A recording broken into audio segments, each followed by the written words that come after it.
पिंजरा पिंजरा रे. मम्मा, मला माफ कर. मी रागाच्या भरात खूप काही बोलले. तू सगळं रागाच्या भरात बोलून जातेस, पण पुढे जाऊन त्याचे काय पडसाद उमटणार आहे त्याचा कधीही विचार करत नाहीस. म्हणूनच मी तुझी माफी मागते ना. माफी मागायचीच असेल तर माझी नाही, तुझ्या वडिलांची माफी माग. त्यांच्याबद्दल जे काही बोललीस ना, तसं बोलायची आजपर्यंत कुणाचीही हिंमत झाली नव्हती. मग मला खरंच तुझं काही कळत नाही ग. बाबा तुझ्याशी असं वागतात तरी तू. नारायणी, मी तुझ्या वडिलांच्या शिवाय जगू शकत नाही. मला मान्य आहे आमच्यात दुरावा आहे, मला मान्य आहे आमच्यात मतभेद आहे, पण ते माझे पती आहे. त्यांच्याशिवाय माझं अस्तित्व शून्य आहे. मम्मा, मला माझे सगळे अपराध मान्य आहेत. मला फक्त आता या सगळ्यातून मार्ग काढून दे. नारायणी, आता आपल्याला दोन गोष्टी करायच्या आहेत. सगळ्यात पहिली गोष्ट म्हणजे तुझ्या वडिलांच्या मनात आपल्याबद्दल जी अढी निर्माण झाली ना, ती काढून टाकायची आणि आपल्याबद्दल पुन्हा एकदा विश्वास निर्माण करायचा आहे. कळलं? आणि दुसरी गोष्ट तुला करायची, तुला तुझ्या सासरच्या माणसांशी चांगलं वागायचंय, त्यांची मनं जिंकायची तुला. मग मला त्या सगळ्यांशी चांगलं वागता नाही येणार ग. तुला त्यांच्याशी चांगलं वागावं लागेल, कारण आपल्याकडे दुसरा कुठलाही पर्याय नाहीये बच्चा. नारायणी, लक्षात ठेव, ही तुझी शेवटची संधी आहे. या संधीचं सोनं केलं नाहीस ना, मग सगळं अशक्य होऊन बसेल. पण तूच सांग मी काय करू. माझा नवरा माझ्या समोर असा वागतो तरी मी त्याच्या नावचं कुंकू लावतेच ना. मी तुला शब्द देते, जोपर्यंत मी जिवंत आहे तोपर्यंत वीर तुला डिवोर्स देणार नाही. आणि हो नारायणी, मी तुझं कुठल्याही प्रकारचं नुकसान होऊ देणार नाही. माझ्यावर विश्वास ठेव. मग माझा तुझ्याशिवाय दुसरं कोणावरही विश्वास नाहीये. मग बच्चा, मी सांगते तसं कर. मी सांगते तसं केलंस ना तर बघ, तुला पाहिजे अगदी तसं होईल. खरंच सांगते मी. शिला, मी सांगते तसं.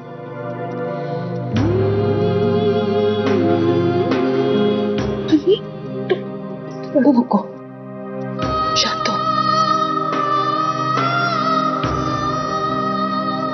तात्यासाहेब, आईला नारकर बोंबलते कशा बाई? अहो तात्यासाहेब, हेगडे असिस्टंटचा वकील भेटला होता. हे असिस्टंट वकील हेगडे, हे अरे बोला की पटापट. हेगडे वकिलांचा असिस्टंट भेटला होता. हा, काय बोलला? तो म्हणला ते मच्छिंद्र सेलार त्याची नुकतीच केलेली विल बदलायचं म्हणतोय. काय हिल बदलतोय? तो म्हणला हेगडे वकिलांना त्यांनी अचानकच बोलून घेतलं विल बदलण्याच्या संदर्भात बोलणी करण्यासाठी. आईला म्हणजे मच्छिंद्रनं मनावर घेतलेलं दिसतंय माझं बोलणं. काय माझं बोलणं म्हणलं नाही, काय कळलं नाही मला.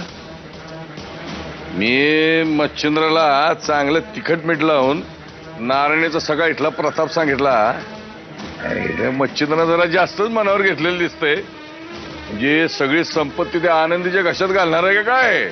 असं हो तात्यासाहेब, आता आपण काय करायचं? सध्या तरी तुम्ही त्या सगळ्याची माहिती काढा. मी इरला त्या सगळ्याची माहिती देतो. 1 रुपयाची पण मालकी नसलेल्या नारायणीला आता 1 दिवस पण मी या घरात ठेवणार नाही. लवकरात लवकर डायव्हर्सचा अर्ज केला पाहिजे आणि या नारायणीला बाहेर काढून आनंदीला या घरात सून म्हणून आणली पाहिजे. आनंदी, अगं तू येणार आहेस ना? नग आज राहू दे, गोरख काका आला की आम्ही दोघं बी येऊ. हा बर, मी आज जाते. त्या गजाला फोनवरून खिरीबद्दल इतकं काय काय सांगितलंय ना की एक विचारू का गा आनंद? हे बघ, तू त्या ईर्षी सगळे संबंध तोडायचं ठरवलेस ना, मग त्याच्या घरच्यांपाई कशाला जोडतीयस? अगं मी फक्त ललिता काकूंनी माझ्यावर जे उपकार केलेत ना त्याची परतफेड करतेय. आणि तसं बी त्या गजाला माझ्यापायी सक्तीची विश्रांती मिळाली त्याचं काय? एक दिवस ठीक आहे ग, पण हे असं रोज रोज. गुलाबताई, माझ्या जाण्याने त्या घराचे माझ्याबद्दलचे गैरसमज दूर होणार असतील तर काय हरकत आहे? आनंदी गैरसमज दूर झाले तर देवच पावलं, पण जर कोणी चुकीचे समज करून घेतले तर? असं काही बी होणार नाही. पण असं व्हावं म्हणून जर कुणीतरी प्रयत्न करत असेल तर? असं कोण करेल? ज्या माणसाचा यातून फायदा होणार असेल तोच हे असे प्रयत्न करेल ना. आणि तू त्या घरात रोज रोज गेलीस तर ईरचा केवढा फायदा होणार आहे.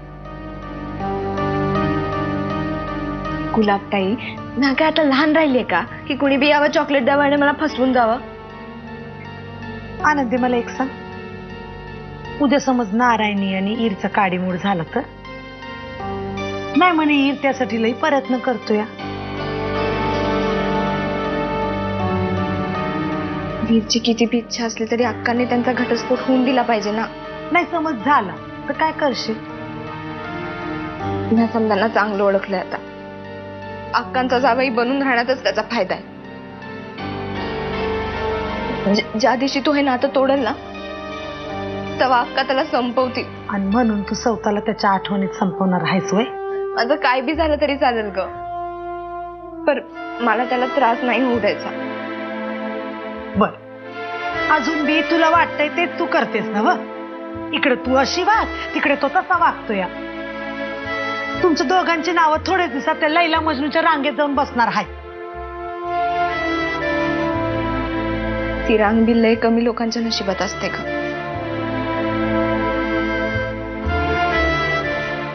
मी जाते.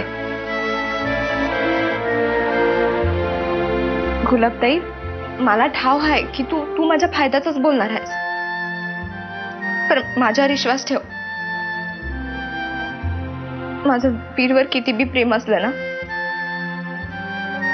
तरी आता मला ते व्यक्त करण्याची गरज नाहीये.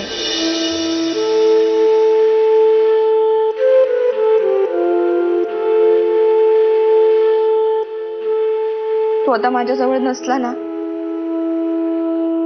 तरी बी मी त्याच्यावर प्रेम करेन. कदाचित थोडं जास्तच.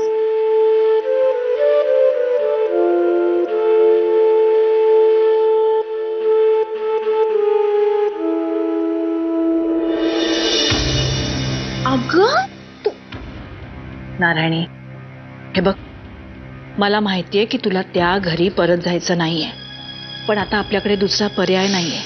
हेच तुझं प्राक्तन आहे, कळलं का? पण ते माझ्या विरुद्ध का झालेत? सोपं आहे. तात्याला त्या हेगडे वकिलाकडून कळलं असणार की तुझ्या वडिलांनी सगळी वडिलोपार्जित प्रॉपर्टी त्या पोरीच्या नावावर केली आणि तुला काहीही मिळालं नाहीये, म्हणूनच तो असा वागत असेल. सगळ्याला बाबाच जबाबदार आहेत. बस, पुन्हा याच्यावरती चर्चा नको. आता तू फक्त तुझ्या नवऱ्याचा आणि तुझ्या संसाराचा विचार कर. सध्या ते जास्त महत्वाचं आहे, कळलं? मग आता विचार करायची ताकद नाहीये माझ्यात. ठीक आहे, मग तू विचार करूच नकोस. मी तुला सांगते ना, तंतोतंत अगदी तसंच कर. सासरी जा. लक्षात ठेव नारायणी, कदाचित ती माणसं तुला घरात घेणार नाहीत. मनाची तयारी ठेव. असं होऊ शकतं, पण तुला काहीही झालं तरी काहीही करून त्या घरात प्रवेश मिळवायचा आहे. वाटलं तर त्यांच्या पाया पड. येन केन प्रकारे तू त्या घरात प्रवेश करणार आहेस, कळलं? मग ज्या घरात मला किंमतच नाहीये त्या घरात मी राहून काय करू? बच्चा, स्वतःची किंमत निर्माण कर. नवऱ्याचं मन जिंक. खूप महत्वाची गोष्ट, तुला वीरच्या बाळाची आई व्हायचंय.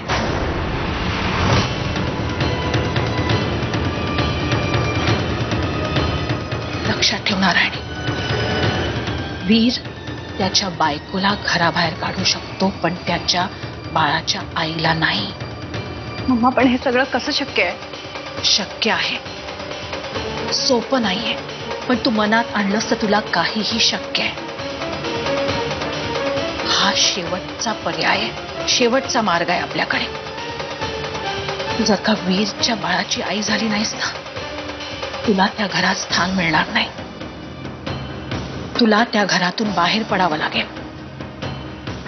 एकदा तू त्या घरातून बाहेर पडलीस की तुझा डिवोर्स नक्की असं समज.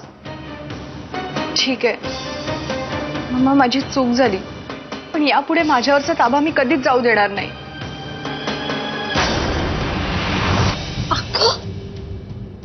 अच्छा अच्छा, मला माफ कर. मी तुला असं पळवून पाठवायला नको. काय करू ग, माझ्याकडे दुसरा कुठलाही पर्याय नाहीये. तुझ्या वडिलांचा पाठिंबा नाही ना आपल्याला, म्हणून तुझा पुढचा रस्ता खूप खडतर असणार आहे.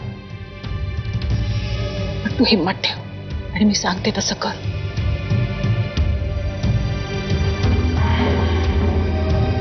सासरी जा, नीट राहा, लक्षात ठेव, काहीही झालं तरी परत येऊ नकोस. असं समज तुझ्या माहेरची दारं तुझ्यासाठी कायमची बंद झाली. असं समज की तू या शेलारांच्या वाड्यात परत कधीही येऊ शकणार नाहीस. वाटेल ते झालं तरी इथेच राहा. तुझ्या वागण्यावर आता तुझं अख्खं भविष्य आहे, कळलं? काळजी घे स्वतःची.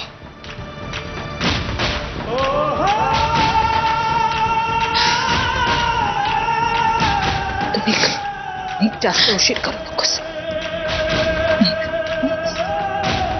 जा.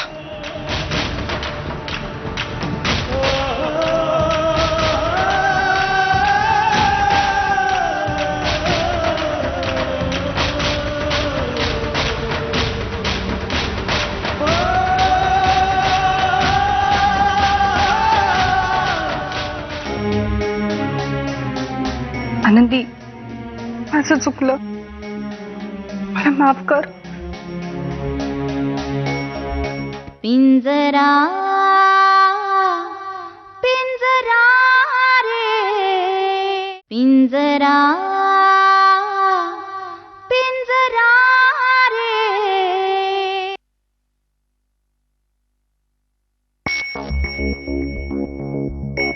आनंदी,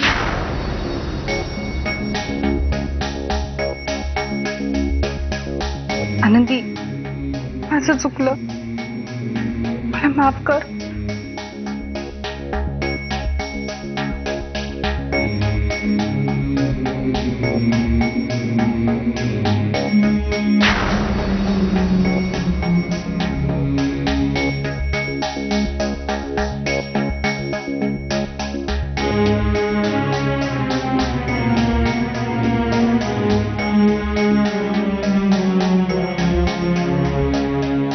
असं समज की तुझ्या नम्रपणे वागण्याची ही सुरुवात आहे.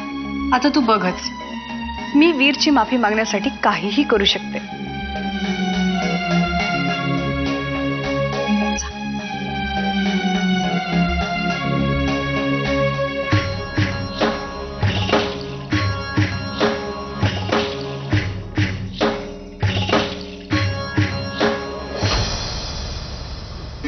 लई भारी झाली आहे खीर. आणखीन एक डबा आहे का? बास ना, नाही तुझा डबा खाशील थोडा आहे. हे नाही, लई अशी खीर आपण खाल्लीच नाही. लई भारी झाली आहे. एवढी आवडली, मग उद्या आणखी आणते. नाही, एक काम कर, तू उद्या खीर नको आणू. तू उद्या ना शिरा घेऊन ये उद्या. शिरा? हा ठीक आहे, तो बी पाठवेल. फक्त म्या नाही येणार, रोज चालायला नाही जमणार. म्या पंढरी बरोबर पाठवेन. हा मग काय, तू शिरा गोड लागायचा ना. आनंदी, तू बाजूला असेल तरच शिरा गोड लागेल ना.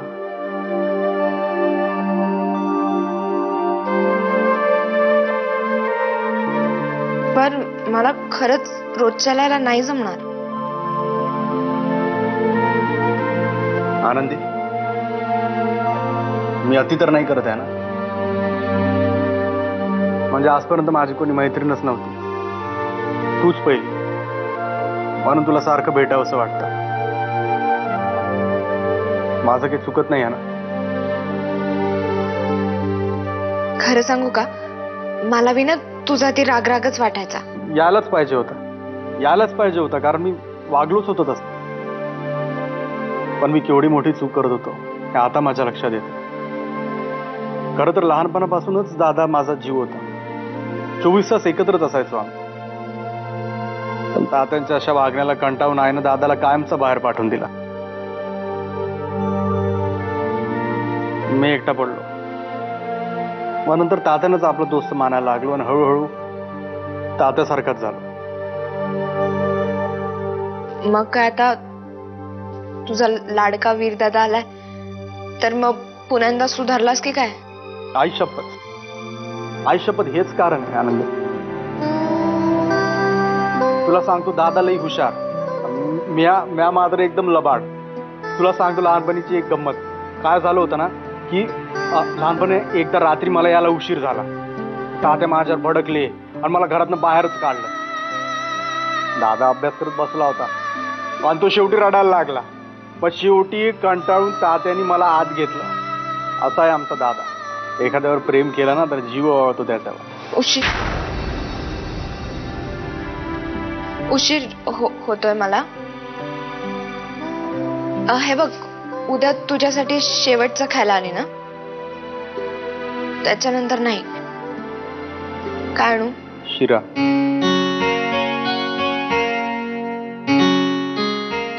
आनंदे, पण येताना जरा वेळ काढून ये. म्हणजे आपल्याला गप्पा तरी मारता येतील. ते पण तुला त्रास नाही होणार ना? नाही होणार. मी आणते उद्या शिरा. तोपर्यंत तू काळजी घे, नाही तर आती खाण्याने आजारी पडशील. येते.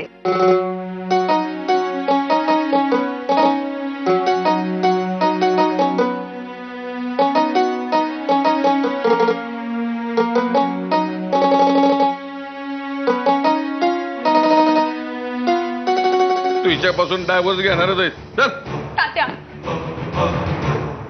तात्या, झाल्या प्रकाराबद्दल मला माफ करा.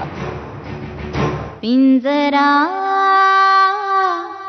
पिंजरा रे पिंजरा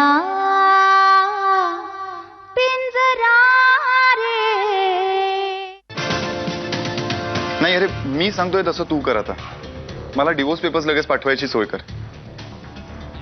नाही हे बघ, कोणत्याही कटकटीशिवाय मला डिवोर्स मिळतोय. हो, म्युच्युअल अंडरस्टँडिंगनेच. म्हणूनच म्हटलं ना, हे सगळं करायची गरजच पडणार नाही. या थँक्यू सो मच. चिरंजीव, तुम्ही जे काय करताय त्याचं पुढं काय होणार आहे याचा काही विचार केलाय का? पुढचा विचार करूनच प्रत्येक पाऊल टाकतोय मी तात्या. अरे नुसती पावलंच टाकत राहिलात, ते जे करायचंय त्याच्यापासून लय लांब जाल तुम्ही.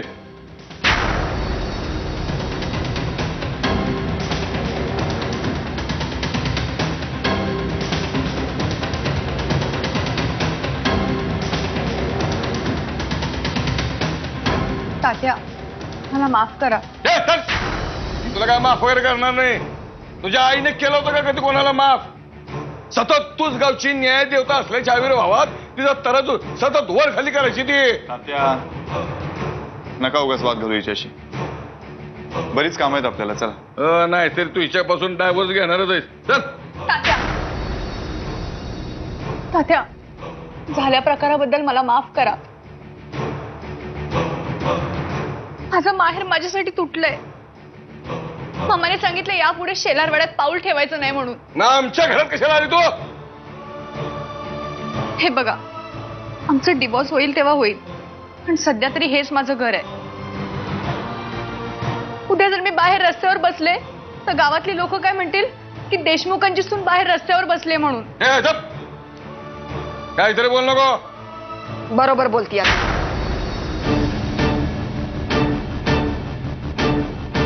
ह्या घरची सून आहे ती, कुणाची तरी पोरकी आहे. तिला घराबाहेर नाही काढता यायची आपल्याला. अहो, बाई माणूस आहे ती, कुठं जाईल कुठं राहील. नारायणी, जा तुझ्या खोलीत. काय हो चिरंजीव, समजाव तुमच्या मातोश्रीना. अहो, अक्काची पोरगी ती नक्कीच काहीतरी डोक्यात घेऊन आलेली असणार. आज तुम्ही तिला सहानुभूती देताय, उद्या रडवल ती. तात्या, आई म्हणतेय तसंच होऊ द्या.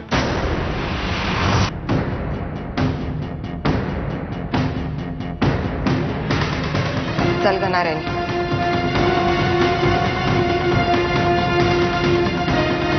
हो चिरंजीव, काय डोकं फिरलंय का तुमचं?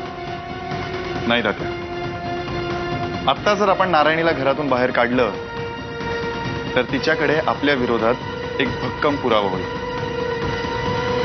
म्हणूनच आणखीन काही दिवस तरी आपण तिला सहन करायलाच पाहिजे. हा, पण जास्त दिवस नको. लवकरात लवकर तिचा बंदोबस्त व्हायला पाहिजे. तात्या, तुमच्यापेक्षा जास्त घाई तर मला झाली. नारायणीला हकलून माझ्या आनंदीला या घरात आणण्याची.